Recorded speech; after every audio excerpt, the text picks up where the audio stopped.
எம்ஜிஆர் தான் நாடோடி மன்னன் திரைப்படத்திலே சரோஜாதேவியை அறிமுகப்படுத்தினார் என்றாலும் அதற்கு காரணகர்த்தாவாக இருந்தவர் ஒரு காலகட்டத்திலே சிவாஜி கணேசன் ரசிக மன்ற தலைவராக இருந்த சின்னண்ணாமலை.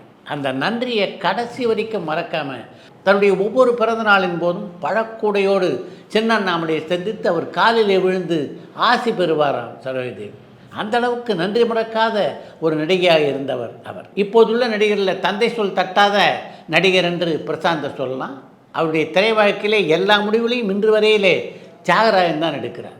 அது மாதிரி தாய் சொல்லை தட்டாத ஒரு நடிகையாக இருந்தவர் ஸ்ரீதேவி. என்ன மாதிரியான உடை அணியணும், என்ன சாப்பிடணும் அப்படின்றதெல்லாம் கூட ஸ்ரீதேவியுடைய தாயார் தான் ஸ்ரீதேவிக்கு சொல்வார்கள். அவங்க என்ன சொல்கிறாங்களோ அதுலேருந்து ஒரு இன்ச்சு கூட மாறி நடக்க மாட்டார் ஸ்ரீதேவி. இவங்களுக்கெல்லாம் முன்னுதாரணம் என்று சரோஜாதேவியை சொல்லலாம்.